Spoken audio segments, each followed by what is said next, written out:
at your happy weight, maintain it with little to no effort, and never diet again? If that's a yes, then this podcast is for you. Welcome to The Perfect Gauge. I'm your host, Caroline Tricky, dietitian and eating psychology coach, and I'm so thrilled you've joined me. And today, I'm going to tell you why I, the dietitian, will never put you on a diet. And when I say diet, I'm referring to controlling your food in any way, shape, or form in an attempt to change your weight. So if you ask someone point blank if diets work, they'll quickly recall what they've heard on social media or perhaps read in a magazine article or book, look you squarely in the eye, and without hesitation say, "No, of course, diets don't work." But if you tell that very same person about a new lifestyle plan, as they're often called now, where you only eat egg white omelettes, chicken breast and broccoli 6 times a day, and enthusiastically inform her that Katie in accounts has been doing it for the last 3 weeks, has lost 5 kilos and feels amazing, that very same person will head over to her computer as soon as she can, Google it, read a few testimonials, and start first thing in the morning. So why do we do this? Is there something about weight loss that completely short-circuits our common sense and logic? Anyone? The thing is, we tell ourselves that diets don't work, but actually they do. And that's exactly why we keep going back to them time and time again. If they didn't work, we'd just give up after our first attempt and forget all about them. The actual problem is that dieting is a short-term strategy, and what you and everybody else is wanting is a long-term solution. Sustainable weight loss that lasts. So the first reason I would never put you on a diet is because the results don't last. Diets rely on willpower and self-control, which is great for short-term goals. For short-term goals like passing an exam, finishing a project at work, or even losing a few kilos for that upcoming wedding, willpower and self-control can work wonders. But restriction and willpower will not help you save for retirement or keep you healthy into your 70s and 80s. These are long-term goals. Since willpower is limited, it won't help you achieve them. If you want to pursue a long-term goal, you need a long-term strategy, something you can actually do day after day, week after week, month after month, and year after year. This is how you maintain results. But beyond the need for willpower, what I actually want to highlight today is the dangers of dieting. This is because I still have clients contact me every week saying something like, "I know I really should be eating healthy. I get it, but I really want to lose this weight as soon as possible. So let me just go on the diet first. Then when I get to my goal weight, then I'll try that healthy eating thing." And it sounds like a great plan. Lose the weight quickly, then you'll shift to a more sensible way of eating to maintain it. Only problem is, it doesn't work. One of the hardest things for anyone wanting to lose weight to understand is that dieting really, honestly, seriously, is not the answer. Not even for a short while. And that is because there's a cost to dieting. Dieting isn't some temporary fix that can easily be discarded after a few months. Dieting has profound effects on you both physically and mentally. And these changes are not for the better. They're also really sticky and hard to shake. In the long run, dieting does more harm than good, and research now shows dieting helps you gain rather than lose weight. The second reason I would never put you on a diet is because diets profoundly change your relationship with food. Food is no longer food. food becomes something to fear, to control, something to moralize and obsess over. The more you try to restrict what you eat, the more you try to control what you can and can't eat, which happens when you go on a diet, the more food-focused and food-obsessed you become. And this is not a good thing. Diets can turn you into a crazy version of yourself. And I know this only too well. Back in my dieting days, I would spend all day thinking and obsessing about food. I felt crazy around food, like I couldn't control myself around it. I gave food all the power, thinking I had to keep it out of the house because if I didn't, I'd eat it all. But not buying what I wanted to eat and not having it in the house didn't stop me from thinking about and obsessing over it. It didn't stop me from thinking there was something wrong with me because food was all I could think about. Not buying the food I wanted to eat didn't stop me from thinking I was weak, I lacked willpower and self-control and discipline. But damaging your relationship with food is not the biggest reason I'm dead against diets. The third reason and the main reason I would never, ever put anyone on a diet is because of how they make you feel about yourself. They are incredibly harmful to the relationship you have with yourself. One of the reasons I started dieting was because I never felt good enough as I was. Let's face it, that's why any of us go on a diet. And we think the diet is going to fix us. But dieting only makes that worse. Diets reinforce any sense of failure, low self-esteem, and low self-worth. Think about any time you've been on a diet and you, quote, fell off the wagon, and how much of a failure you felt, how much guilt and shame you felt for eating food, the very thing we need to do to stay alive. Now that I'm on the other side, I can see that wanting to eat or even eating a certain food doesn't make you a failure. But at the time, I felt worthless.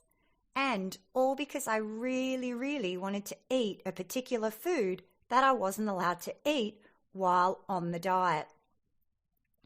I let dieting kick my self-worth, my self-esteem, and any ounce of confidence I had into the gutter. And I ended up feeling lower than low, which then fed the need to keep dieting to fix myself. It's a vicious cycle.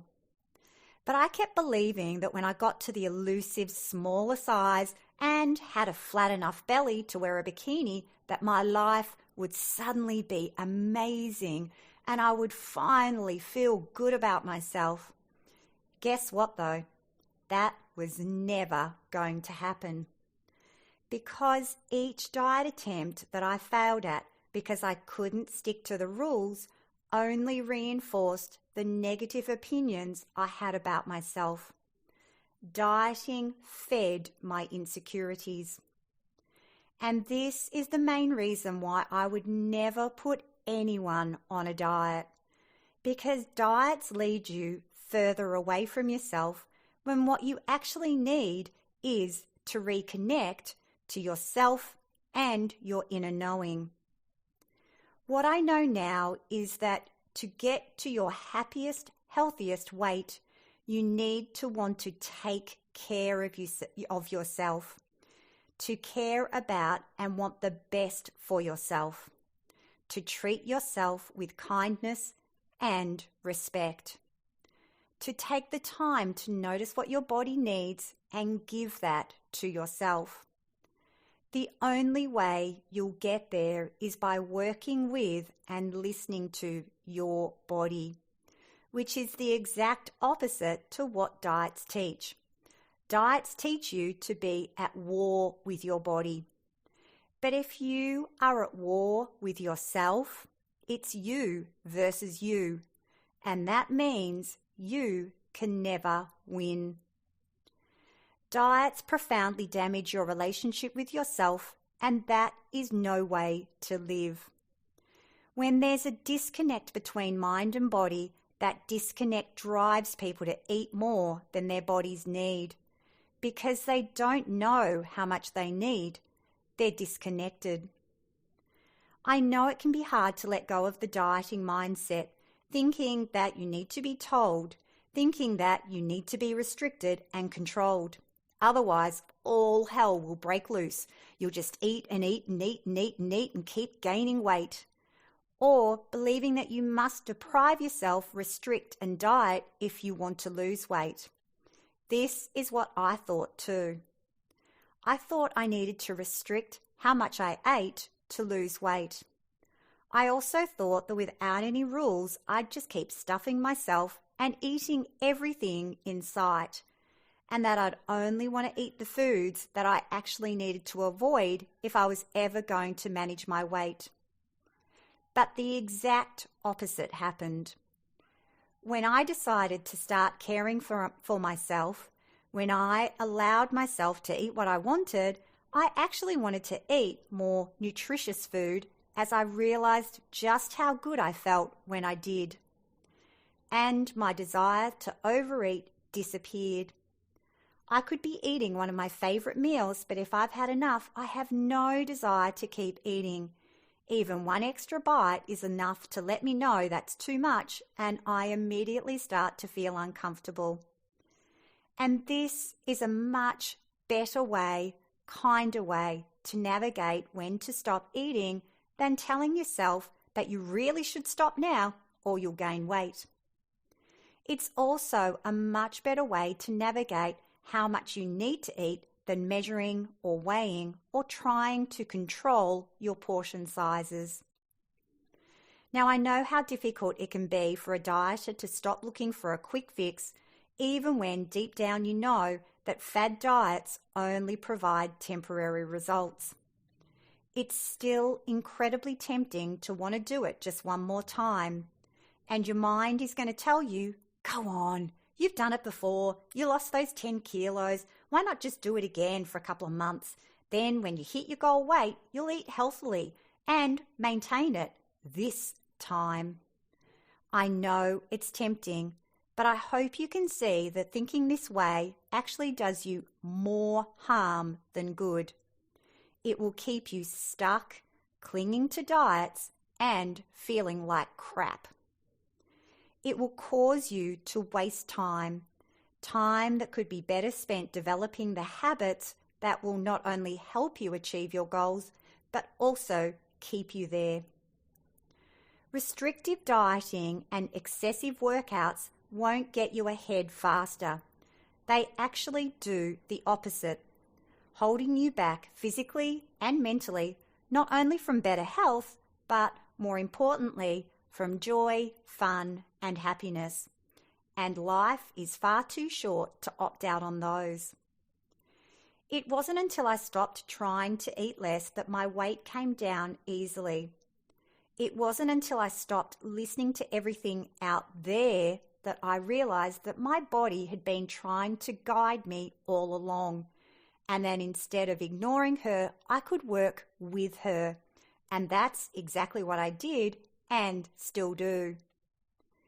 Most people believe that losing weight just requires more willpower, but if you're able to follow a diet for any length of time, trust me when I tell you that you have a ton of willpower, because you need lots of willpower to follow a diet. When you stop dieting, you can free up all that willpower and put it to better use by focusing on creating habits that last. Naturally slim people, those people who effortlessly maintain their weight, don't diet. They have habits that allow them to maintain their weight without much thought or effort. One of them is that they're still in touch with their perfect gauge. They always eat what they want, which happens to be a whole range of different and delicious food, including those that diets classify as fattening. They eat as much as they want and no more. They easily leave food on their plate even if there's only one mouthful left. They could easily eat 3 bites of cake, leave the rest behind, and not think anything of it, as they'd had enough. They eat when hungry, stop when they've had enough. They then get on with their lives without giving food another thought until they get hungry again. And they don't stress over or worry about their weight. Rarely do they even weigh themselves.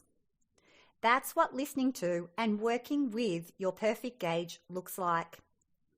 When you see the truth about diets and rules and deprivation and how they cause more harm than good, you can't unsee it.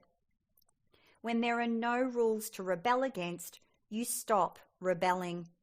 Then you can start listening to what your body is telling you. You can start listening to your perfect gauge and allow it to guide you. You'll stop feeling crazy about food and you'll be well on your way to becoming a natural eater once again. And how delightful would that be? Now, you may be a long way away from here. You may think, yeah, that's possible for other people, but not me. I'm different. That will never work for me. Well, that's what I thought too, until I realized that was a thought error and not the truth. I've helped hundreds of clients reconnect to their perfect gauge, and while it takes some of them a bit longer than others, I've never had anyone who was willing to try not be able to reconnect to their perfect gauge, their amazing body's internal wisdom and guidance system. So that's what I have for you today. If you like what you hear, please help me spread the word. Subscribe to the podcast and take a few minutes to leave a review. Please share the podcast with others. Your reviews and shares makes all the difference in helping get this information out into the world, help women stop dieting, and I'd be ever so grateful. And I'll see you for next week's episode where I will explain how to eat half a cookie. Have a great week, and I'll speak with you then.